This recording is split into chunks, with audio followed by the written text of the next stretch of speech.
This is Aishu.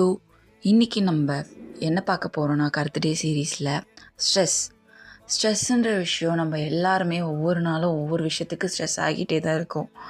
ஏன்னா நம்ம அந்த விஷயத்துக்கு யாராவது நம்மள ஒரு விஷயத்தை ஹர்ட் பண்ணாங்கன்னா நம்ம அதுக்கு அந்த விஷயத்தினால ஹர்ட் ஆக மாட்டோம், அதுக்கு நம்ம ரியாக்ட் ஆகுறோம்ல. ஸோ அந்த ரியாக்ஷனாலவே நம்ம ஸ்ட்ரெஸ் ஆகிக்கிறது, டிப்ரெஸிங் மைண்டுக்கு போகிறது, ஹர்ட் ஆகுறது. ஸோ இந்த மாதிரி நிறைய விஷயம் நம்ம ஸ்ட்ரெஸ்னால நம்ம ஃபேஸ் பண்ணுறோம். ஸோ என்ன சொல்கிறாங்கன்னா, நம்ம எல்லாம் ஸ்ட்ராங்காக இருக்கிற மாதிரி காமிச்சிப்போம். பட் ஆனால் நம்ம இந்த வேர்ல்டில் நம்ம ஸ்ட்ராங்காக இல்லை.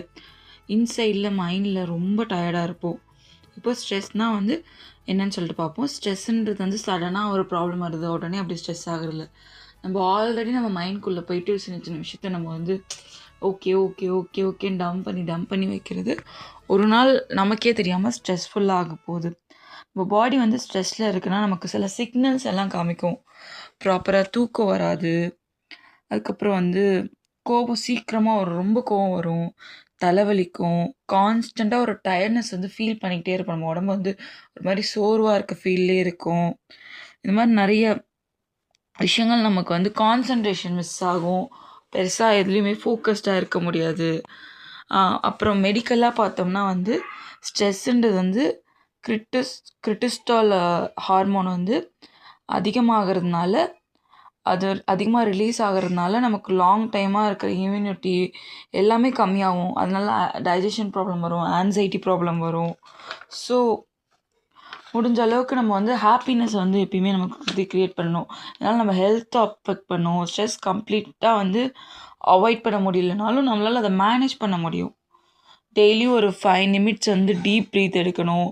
ஒரு ஃபோன் சைலண்ட்டில் போட்டுட்டு அமைதியாக இருக்கணும். மார்னிங் சன்லைட்டில் முடிஞ்ச அளவுக்கு நடக்கிறது பெட்டர். ஏன்னா பேர் ஃபுட், அதாவது வெறும் காலில் நம்ம நடக்கும் போது நமக்கு நிறைய நியூட்ரிஷன் பெனிஃபிட்ஸ் கிடைக்கும். அது முடிஞ்ச அளவுக்கு நம்ம பேர் ஃபுட்டில் மணலில் நடந்தால் இன்னும் கூட பெனிஃபிஷியலாக இருக்கும் அப்படின்னு சொல்கிறாங்க.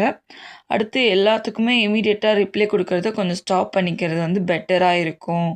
ப்ராப்பரான ரிப்ளை கொடுக்கலாம். பட் நம்ம சில விஷயத்துக்கெலாம் நம்மளே ஸ்ட்ரெஸ் ஆகிக்கிட்டு அதனால் வர பிரச்சனையை ஃபேஸ் பண்ணுறது ரொம்ப கஷ்டம். ஸ்ட்ரெஸ் வர்றது வீக்னஸ் இல்லை. நம்ம ஹெல்ப் கேட்குறது தப்பும் கிடையாது. உன் மைண்ட் ரெஸ்ட் எடுக்கணும்னா, உன் லைஃப் பெஸ்ட்டாக இருக்கணும்னா நீ ஒர்க் ப்ரெஷரில் நீ ரிலீஃப் ஆகி தான் ஆகணும். ஸோ இது உனக்கு பிடிச்சிருந்தா டச் பண்ணிக்கோ, சேவ் பண்ணி வச்சுக்கோங்க, ஷேர் பண்ணுங்கள். இன்றைக்கான கருத்து டே. Take care your self. Tata.